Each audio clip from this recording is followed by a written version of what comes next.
Hello बच्चों, आपका स्वागत है साइंस जीवी चैनल पे। बच्चों, क्लास 11th के एडमिशन्स का जो प्रोसेस है वो स्टार्ट होने ही वाला है। तो इस वीडियो में आपकी बहुत सारी क्वेरी आ रही थी कि सर कब प्रोसेस स्टार्ट होगा, क्या क्या डॉक्यूमेंट्स चाहिए और कैसे स्ट्रीम चूज़ करना है और कौन कौन सा स्ट्रीम आपको मिल सकता है। तो पूरी डिटेल में इस वीडियो में हम बात करेंगे। और ये जो वीडियो होने वाली है ये प्लान्ड एडमिशन के रिगार्डिंग, मतलब जो गवर्नमेंट स्कूल के बच्चे जो पहले गवर्नमेंट में ही पढ़ते थे उन्हीं के एडमिशन के रिगार्डिंग है। जो प्राइवेट स्कूल्स के स्टूडेंट्स जो 10th पास किए हैं उनको अगर गवर्नमेंट में एडमिशन लेना है तो उनके लिए एक अलग वीडियो जल्दी ही हम लेके आएंगे। तो फ़िलहाल ये प्लान एडमिशन्स के लिए ये वीडियोस है इम्पॉर्टेंट। तो एडमिशन प्रोसेस की अगर हम बात करें तो इससे रिलेटेड एक सर्कुलर आया था और इसमें कहा गया है कि 27 तारीख से आपका एडमिशन प्रोसेस स्टार्ट हो जाएगा। तो 27/5 से जो है वो एडमिशन प्रोसेस जो है वो स्टार्ट हो जाएंगे और ये 27 जून तक चलेगा। तो अभी एक महीना तक जो है आपको एडमिशन लेने का टाइम है। तो आराम से आप टाइम लेके सब्जेक्ट कौन सा लेना है वो अच्छे से आपको सेलेक्ट करके तब आना है एडमिशन करवाने के लिए। अब इसके अकॉर्डिंग अगर हम देखें टाइमिंग क्या क्या है तो अलग अलग स्कूल की अलग अलग टाइमिंग है। अभी क्योंकि मॉर्निंग्स में चल रहा है आपका एक्स्ट्रा क्लासेस, तो आम तौर पर जो टाइमिंग्स रहेंगी अभी आपकी 9 to 11 ही रहेगी टाइमिंग। तो जिनको भी अभी एडमिशन्स के लिए कल से आना है वो 9 से 11 बजे के बीच आ सकते हैं। क्या क्या आपको डॉक्यूमेंट्स लाने हैं, क्या क्या क्राइटेरिया है, कैसे आपको स्ट्रीम्स मिलेंगे, उन सब के बारे में अब हम देखते हैं।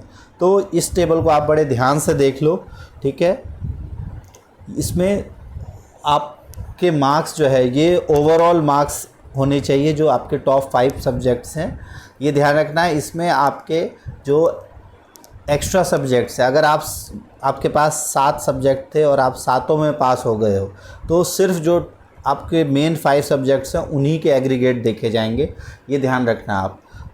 अब अगर हम बात करें आपको साइंस लेना हो तो साइंस लेने के लिए विद मैथ्स, अगर आपको साइंस लेना है तो कंपलसरी है आपके पास स्टैंडर्ड मैथ्स होना चाहिए। अगर आपके पास 10th में स्टैंडर्ड मैथ्स नहीं है तो आप 11th क्लास में साइंस विद मैथ्स नहीं ले सकते। तो पहली तो क्राइटेरिया है कि आपके पास स्टैंडर्ड मैथ्स होना चाहिए। अच्छा, कुछ गवर्नमेंट स्कूल जहाँ स्टैंडर्ड या बेसिक नहीं है उनके लिए सिर्फ मैथ्स का क्राइटेरिया है, जो कि आमतौर पर नॉन प्लान एडमिशन्स में ज़्यादा डिटेल में आपको समझाएंगे।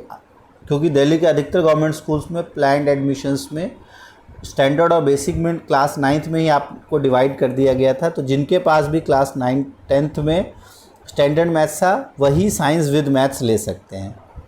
लेकिन इसके अलावा आपको स्टैंडर्ड मैथ्स या मैथ्स में 50% और साइंस और इंग्लिश दोनों में कम से कम 50% नंबर चाहिए और ओवरऑल आपके 55% नंबर होने चाहिए। तभी आपका एडमिशन साइंस में हो सकता है, मतलब आपका PCM आपको मिल सकता है। फिर उसके बाद अगर बात करें साइंस विदाउट मैथ्स, मतलब अगर आपको PCB नॉन मेडिकल फील्ड में चाहिए तो नॉन मेडिकल फील्ड में आपको जाना है तो इंग्लिश में आपके 50%, साइंस में 50%। और अगर या तो आपके पास स्टैंडर्ड मैथ्स होना चाहिए तो उसमें 40% नंबर, और अगर बेसिक मैथ्स है तो आपको इसमें 45% नंबर होने चाहिए। तभी आप साइंस विदाउट मैथ्स मतलब PCB ले सकते हो। PCM लेने के लिए आपको 55% नंबर लेने कंपलसरी है। और अगर आपको PCMB लेना है, किसी स्कूल में ऑफ़र होता है PCMB physics chemistry math with biology, अगर आप बहुत ज़्यादा साहसी बच्चे हो आप ले सकते हो। तो उस केस में आपका स्टैंडर्ड मैथ्स में होना चाहिए 50% मार्क्स। ओके, नाउ अब अगर हम बात करें कॉमर्स की, कॉमर्स अगर आपको विद मैथ्स चाहिए तो 10th क्लास में आपके पास स्टैंडर्ड मैथ्स होनी चाहिए। अगर आपके पास 10th क्लास में स्टैंडर्ड मैथ्स नहीं थी तो आप कॉमर्स विद मैथ्स नहीं ले सकते, तब आपको कॉमर्स विदाउट मैथ्स लेना पड़ेगा। अच्छा, अगर आपको कॉमर्स विद मैथ्स लेना है तो उसके लिए भी आपके ओवरऑल परसेंटेज 50% होना चाहिए। सोशल साइंस इंग्लिश इन दोनों में 45% और स्टैंडर्ड मैथ्स कंपलसरी है। उसके बाद कॉमर्स विदाउट मैथ्स की अगर हम बात करें तो इसमें आपके 50% नंबर ओवरऑल, इंग्लिश और हिंदी में 45% नंबर, इंग्लिश या हिंदी, ये ध्यान रखना, इंग्लिश या हिंदी है तो इंग्लिश में या हिंदी में आपके 45% नंबर होने चाहिए और सोशल साइंस में 45% नंबर होने चाहिए। तो अगर आपके 45% नंबर इन दोनों सब्जेक्ट में और ओवरऑल 50% है तो आप कॉमर्स विदाउट मैथ्स ले सकते हो। ह्यूमैनिटीज़ के लिए आपको बस पास अगर आप हो 10th क्लास तो आपको एडमिशन मिल जाएगा। और इन सब के अलावा अगर आप स्पेसिफिक सब्जेक्ट्स ह्यूमैनिटीज़ में जैसे इकोनॉमिक्स लेना चाहते हो या मैथ्स लेना चाहते हो, तो इकोनॉमिक्स के लिए आपको कम से कम 45% ओवरऑल चाहिए, और मैथ्स लेना है तो आपको स्टैंडर्ड मैथ्स या मैथमेटिक्स में कम से कम 50% नंबर चाहिए, तभी आपको 11th क्लास में मैथ्स मिलेगी।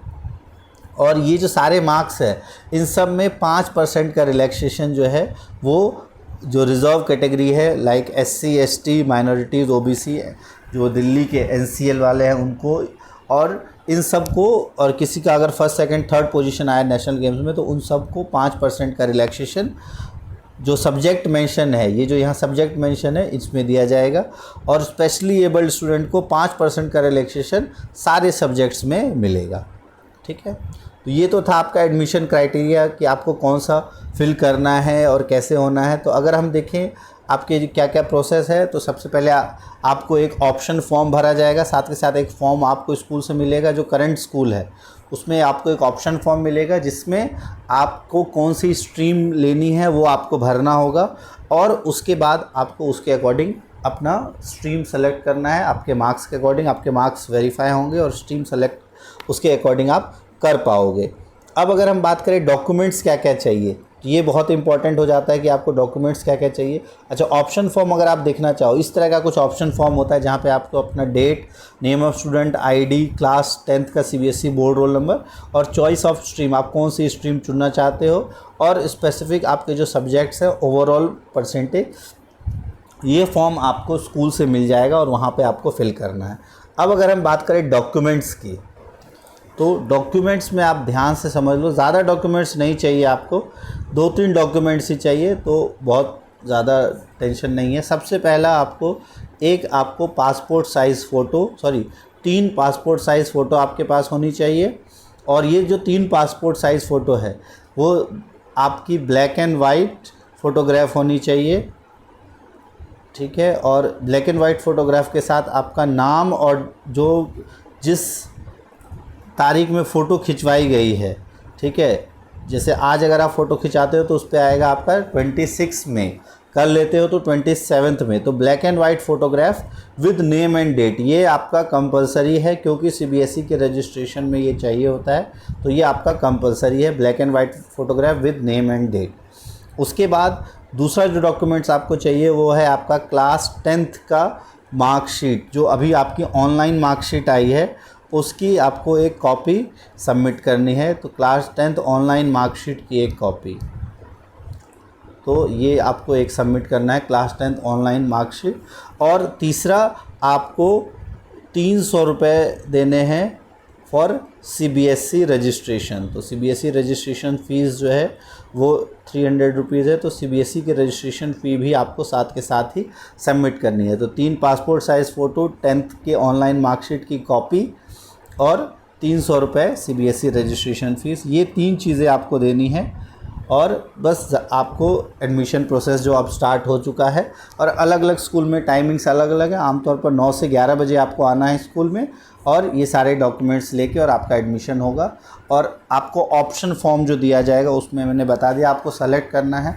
अब हम सेलेक्ट कौन सा करें स्ट्रीम, वो आप ध्यान से समझ लेना, क्योंकि उसमें चेंज नहीं आएगा। एक बार जो आप स्ट्रीम सेलेक्ट कर लोगे उसमें दोबारा चेंज नहीं आएगा। ये बहुत इंपॉर्टेंट आप नोट कर लो कि कोई भी स्ट्रीम अगर आप चुन लेते हो तो उसमें चेंज नहीं होगा, और एक बार अगर आप स्ट्रीम चुन लेते हो तो आपको वो परस्यू करना पड़ेगा। और जो चीज़ें आपको ध्यान में रखने की स्ट्रीम चुनने से पहले, इससे पहले भी मैंने एक वीडियो बनाया था, वो भी आप देख सकते हो। या इम्पॉर्टेंट जो 2-3 चीज़ें आप ध्यान रखो कि आप अपने इंटरेस्ट के अकॉर्डिंग लो। ठीक है, आपका जिस सब्जेक्ट में इंटरेस्ट हो वो लो, और मार्क्स अगर आपके अच्छा है तो ही आप ले सकते हो। दूसरा एक बहुत इम्पॉर्टेंट है कि आप जो फ्रेंड्स के अकॉर्डिंग है जी, अगर आपका फ्रेंड साइंस ले रहा है तो जो पीयर ग्रुप के अकॉर्डिंग है उसमें अभी मत आओ, पीयर प्रेशर में मत आओ। क्योंकि अगर आपका फ्रेंड साइंस ले रहा है और आप भी उसको देख देख के साइंस ले लोगे, और अगर आपका फ्रेंड कॉमर्स ले रहा है, उसको देख के आपने कॉमर्स ले लिया लेकिन इंटरेस्ट आपका साइंस में था, या आपका इंटरेस्ट आर्ट्स में था और आपने कॉमर्स ले लिया या आर्ट्स लिया, तो आपको बाद में दिक्कत आएगी। तो ये ध्यान रखना, इसको आप अभी कंसिडर मत करो। दोस्त आपके हर एक सब्जेक्ट में बन जाएंगे, तो अभी सबसे ज़्यादा गलती जो करते हैं वो लोग इसी टाइम पे, सबसे ज़्यादा गलती यही होती है कि इंटरेस्ट तो चलो पता नहीं होता किस में है, सब में बराबर पड़ा है। सबसे बड़ी गलती करते हैं कि मेरे दोस्त ने ये लिया तो मैंने भी वही ले लिया, तो वो बहुत गलती करे आपको, क्योंकि आपका दोस्त तो 11th में पास हो जाएगा और आप फेल हो जाओगे। तो इसलिए बेटर है कि आप देख लो आप कौन से सब्जेक्ट में अच्छा एक्सेल कर सकते हो। हर सब्जेक्ट में जो आगे अपॉर्चुनिटीज़ है, हर सब्जेक्ट में है। ऐसा नहीं है कि ह्यूमैनिटीज़ या आर्ट्स में नहीं है, कॉमर्स में नहीं है, सभी सब्जेक्ट्स में इक्वल अपॉर्चुनिटी है। तो आप अच्छे से समझ लो, 2 साल आपको अच्छे से पढ़ना है और ये आपका करियर डिसाइडिंग है, इसी से आपका करियर डिसाइड होगा। तो बहुत इम्पोर्टेंट स्टेप है आपकी लाइफ का। आगे आने वाले 5-10 सालों में आप कैसी पढ़ाई करोगे वो अभी से डिसाइड होगा। तो बेटर है अच्छे से सोच लो, टाइम अभी है, 1 मंथ का टाइम है एडमिशन में। तो अभी कोई जल्दी नहीं है कि आप पहले दिन ही आके एडमिशन लेना चाहो। आराम से सोच लो कौन कौन से स्ट्रीम आपको सही रहेगा आपके लिए, मार्क्स के अकॉर्डिंग आप टैली कर लो और उसके बाद आप एडमिशन लेने आओ। तो आप टाइम है अभी आपके पास 1 महीना, तो इतनी जल्दी आपको नहीं करनी है कि कल ही सारे एडमिशन लेना जाओ, क्योंकि चेंज नहीं होगा। एक बार फिर से आपको रिपीट किया जा रहा है, जो एक बार आपने स्ट्रीम चुन लिया वो चेंज नहीं होगा। तो बहुत अच्छे से आप सेलेक्ट कर लो स्ट्रीम। अच्छा, एक और क्वेश्चन बहुत इंपॉर्टेंट है कि सर हमारा ट्रांसफ़र कराना है स्कूल से तो कैसे होगा। तो उसके लिए 2 स्टेप है। सबसे पहला आपको एडमिशन लेना पड़ेगा और उसके बाद आपको जहाँ फर्स्ट स्टेप तो है कि आपको एडमिशन लेना पड़ेगा, सेकंड स्टेप एडमिशन के बाद आपका ट्रांसफ़र होगा। और ट्रांसफ़र के लिए जो मैंने पहले भी बताया था कि कुछ पर्टिकुलर कारण होने चाहिए कि अगर जो सब्जेक्ट आपने यहाँ लिया है उस तरह का आप कोई और कॉम्बिनेशन लेना चाह रहे हो जो यहाँ अवेलेबल नहीं है, या फिर आपका एड्रेस चेंज हो गया हो। तो अगर ये हुआ है तब आप जिस स्कूल में आपको एडमिशन लेना है वहाँ से एप्लीकेशन लिखवा के लाओगे कि वहाँ जगह है और वहाँ आपको ये ले सकते हैं, तब आपका ट्रांसफ़र होगा और वो अलग फ़ाइल चलेगी। तो ये काफ़ी बच्चों का डाउट था। तो पहले आपको जो आपका पेरेंट स्कूल है, जिस स्कूल में अभी आप पढ़ रहे हो उसी स्कूल में आपको एडमिशन लेना पड़ेगा 11th क्लास में, उसके बाद ही ट्रांसफ़र्स होंगे। तो ये था आपका क्लास 11th का एडमिशन का पूरा डिटेल्ड वीडियो। अब भी कोई डाउट रह गया हो तो आप कमेंट बॉक्स में लिख देना, जो भी आपका डाउट होगा उससे रिलेटेड आपको क्वेरी का आंसर कर दिया जाएगा। और ये चीज़ ध्यान रखना, फिर से एक बार आपको कह रहा हूँ कि आप अपने इंटरेस्ट देखो, 2-4 दिन देख लो आपका इंटरेस्ट किस में है, कौन सा सब्जेक्ट आप पढ़ सकते हो। आपने क्लास 10th में पढ़ा होगा, कौन सा सब्जेक्ट आपको अच्छा लगा उसके अकॉर्डिंग लो। और सबसे इम्पॉर्टेंट, आप अपने दोस्तों के चक्कर में मत पढ़ो। दोस्तों के साथ रहोगे, दोस्तों के चक्कर में अपना सब्जेक्ट या तो सही या गलत जो आपके इंटरेस्ट के अकॉर्डिंग चुन लोगे तो काफ़ी दिक्कतें आएंगी बाद में। तो और करियर अपॉर्चुनिटी सभी में है, तो इसलिए आपको टेंशन नहीं लेनी है। करियर किस में क्या क्या कर सकते हो उसके लिए भी एक रिलेटेड वीडियो मैंने बनाई है, अगर आप चाहो तो इसके डिस्क्रिप्शन बॉक्स में जाकर देख सकते हो कि कौन सा स्ट्रीम लेन से आप आगे क्या क्या कर सकते हो, वो भी आप देख सकते हो। फ़िलहाल इस वीडियो में इतना ही। ऑल द बेस्ट आप सभी को एडमिशन्स के लिए, and thanks for watching science जीवी।